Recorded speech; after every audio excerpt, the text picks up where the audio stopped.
प्रतिपुर नाम का एक बहुत सुंदर गांव था, जहां एक भी व्यक्ति गरीब नहीं था। एक दिन इस गांव के किनारे पर एक व्यक्ति रहने के लिए आता है और एक टूटे पुराने घर का इस्तेमाल करता है। और फिर वो उस गांव के प्रधान के पास काम मांगने के लिए जाता है। अरे भाई, नए लगते हो, कहाँ से आए हो? अरे मैं तो पास के ही एक दूसरे गांव में रहता था, अब सोच रहा हूँ कि यहाँ बस जाऊं। अच्छा, पर तुम यहाँ रहोगे कहाँ? प्रधान जी, मैंने गांव के किनारे पर एक टूटा घर देखा है, सोच रहा हूँ कि उसी में रह लूंगा। अच्छा, तो उस पुराने घर में रहना चाहते हो? कोई बात नहीं भाई, रह लेना, पर तुम इस गांव में ज्यादा दिन नहीं टिक पाओगे भाई। वो क्यों प्रधान जी? इस गांव में कोई भी व्यक्ति गरीब नहीं है, बस एक तुम ही हो। गांव वाले तुम्हें अपनाएंगे नहीं भैया। अरे प्रधान जी, जब मैं यहाँ आया तो अपने साथ काफी सारा धन लेकर आया हूँ, तो आप मेरे गरीब होने की चिंता बिल्कुल ना करें। वो पुराना घर मैं नए तरीके से बनवा लूंगा। तो यहाँ मेरे पास क्यों आए हो? मैं तो समझा कि काम की तलाश में आए हो। जी, बिल्कुल सही समझा आपने। जब मैं नया घर बनवा लूंगा, तब मुझे काम की या कोई नई दुकान खोलने की आवश्यकता पड़ेगी। इसीलिए मैं आपसे विचार विमर्श करने आया था। अच्छा, तो ठीक है। मेरी ही एक जमीन पड़ी है बाजार में, तुम वही खरीद लेना। और घर बनवाने के लिए लोग कहाँ मिलेंगे प्रधान जी? वो तो गांव के बाहर से बुलवाने होंगे। तुम चिंता मत करो, आज का दिन उस घर में निकालो, मैं कल होते ही वहां भेज दूंगा। जी प्रधान जी, जैसा आप कहें। ये कहकर लच्छू वहां से अपने घर की ओर चल देता है और प्रधान मुस्कुराने लगता है। शाम हो गई और प्रधान के घर दो लोग आए। सुनो ललित और मोहित, एक नया काम आया है। अरे कैसा काम प्रधान जी? इस गांव के किनारे जो पुराना घर है, वहाँ एक नया व्यक्ति आया है, लच्छू नाम का। कहते हैं धन भी पर्याप्त है, एक नई दुकान खोलना चाहता है और साथ में एक घर भी बनवाना चाहता है। अरे तो आप क्या चाहते हैं हम घर बनाएं? मोहित, पूरी बात सुनो। उन्होंने कहा कि बहुत धन लाया है उसने। क्यों प्रधान जी?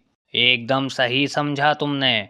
वो तो ऐसी बात है, तो हम उसका घर बनवाने के लिए कल ही जाएंगे और शाम तक पूरा काम कर देंगे। ठीक है, अब काम पर लग जाओ तुम दोनों। अगले दिन ललित और मोहित लच्छू के घर के सामने खड़े थे। अरे भैया, लच्छू यहीं रहते हैं क्या? प्रधान जी ने बताया था कि यही पता है, पर पता नहीं आप कहाँ हैं भैया। तभी दरवाजा खुलता है और लच्छू बाहर निकल कर आता है। जी भैया, मैं ही लच्छू हूँ और यही घर मैंने खरीदा था। आप बस इसे सही से बना दीजिए।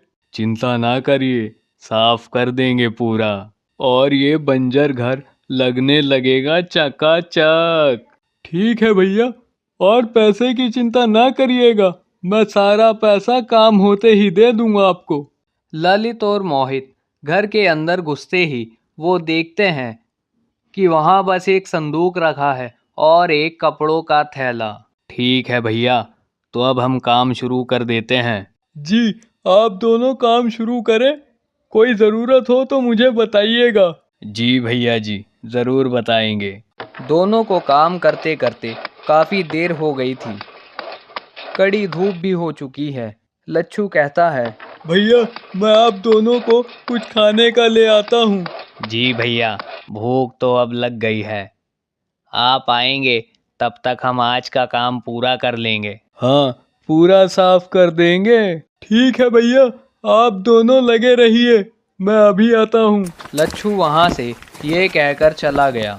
भैया भैया, ये तो गया, अब हम असली काम शुरू करेंगे। काम तो आते ही हो गया था मोहित। वो कैसे भैया? वो देखो, बस एक संदूक रखा है और एक बक्सा जिसमें कपड़े दिख रहे हैं, और कोई भी सामान इस आदमी ने यहाँ नहीं रखा है। अच्छा, तो वो खजाना जरूर संदूक में ही होगा। आप तो बड़े होशियार हो भैया। चल मोहित, साफ कर देते हैं। दोनों भाई मिलकर उस संदूक को खोलते हैं। उन्हें सोने चांदी के सिक्के मिलते हैं। दोनों पूरा संदूक उठाकर वहां से भाग जाते हैं। अरे भैया, ललित मोहित कहाँ गए? मैं आप दोनों के लिए खाना ले आया हूँ। लच्छू चारों ओर सर घुमाकर देखता है, पर उसे कहीं कोई नहीं दिखता। फिर वो देखता है कि उसका संदूक गायब हो चुका है। ये देखकर वो रोने लगता है। हाय रे, लुट गया, मैं बर्बाद हो गया। मेरी जिंदगी भर की मेहनत चली गई। अब मैं क्या करूँगा? लच्छू प्रधान के घर जाता है। प्रधान जी, प्रधान जी, क्या हुआ भैया, तुम रो क्यों रहे हो? सब लुट गया, सब बर्बाद हो गया प्रधान जी। थोड़ा शांत हो जाओ और मुझे पूरी बात बताओ, क्या हुआ है? आपने जो दो लोगों को भेजा था, उन्होंने मेरा सारा पैसा, मेरी जिंदगी भर की कमाई चुरा ली और वहां से भाग गए। ये कैसे हो सकता है? क्या उन दोनों ने सारे पैसे चोरी कर लिए? कितने पैसे थे उस संदूक में? बहुत पैसे थे, मेरी जिंदगी भर की कमाई थी उसमें। मैं अपनी सारी जमीन और घर बेचकर वो पैसे लेकर आया था कि इस गांव में आकर नई जिंदगी शुरू करूंगा। सोने चांदी के कई सिक्के थे उसमें। अच्छा, बड़ी ही दुखद बात हो गई ये तो भैया। रुको, मैं तुम्हारे लिए पानी लाता हूँ। जैसे ही प्रधान उठकर आगे की ओर बढ़ता है, उसकी जेब से एक सोने का सिक्का गिरता है। लच्छू उसे उठा लेता है और बड़े ही ध्यान से उसे देखता है। प्रधान जी, ये ये मेरा सिक्का है। यानी आप भी इस खेल में मिले हुए हैं। मुझे मेरे पैसे वापस कीजिए। अच्छा, तो तुम्हें आखिर पता चल ही गया। कोई बात नहीं, अब जब पता चल ही गया है तो क्या किया जा सकता है। बाहर आओ ललित और मोहित। ललित और मोहित दोनों वहां आ जाते हैं। मैं समझ गया, तुम तीनों मिले हुए हो। चुप भी करो भैया, पैसों का इतना मुंह अच्छा नहीं है, इसीलिए हमने तुमसे वो सब ले लिया। हाँ भैया लच्छू, उपकार किया है हमने तुम पर, दुनिया के मोह से छुटकारा दिला दिया। बाहर फेंक दो इसे। ललित और मोहित उसे बाहर निकाल देते हैं। चल भाग यहाँ से, दिखाई मत देना अब प्रधान जी के यहाँ। हाँ। लच्छू रोते हुए जंगल की तरफ जाकर वहां बैठ गया। तभी वहां पर एक भिखारी आता है। क्या हुआ भैया, रोते क्यों हो? तुम नहीं समझोगे। एक भिखारी को दूसरा भिखारी ना समझे भैया, ये तो व्यर्थ है। मैं भिखारी नहीं हूँ। मेरे सारे पैसे इस गांव के प्रधान ने चोरी कर लिए। तो हो गए ना भिखारी तुम भी। हाँ, शायद सही कह रहे हो तुम। लेकिन अब मैं क्या करूं, मुझे कुछ समझ में नहीं आ रहा। मुझे कुछ पैसे दे दो तो मैं तुम्हारी कुछ मदद कर सकता हूँ। अभी भिखारी कहकर मुझे चिढ़ा रहे थे और अब मुझी से पैसे मांग रहे हो। अजीब माया है। समझता हूँ, पर भूख इतनी लगी है, क्या कर सकता हूँ। लच्छू अपनी जेब से सारे पैसे निकालकर उसे दे देता है। बस ये आखिरी पैसे थे मेरे पास, जो कि मैंने तुमको दे दिए। सारे पैसे दे दिए मुझे, और खुद के लिए कुछ क्यों नहीं बचाया तुमने? तुम भी तो परेशान हो। मैंने तो आज खाना खा लिया था, तुम भी खाना खा लेना इससे। क्या मांगते हो?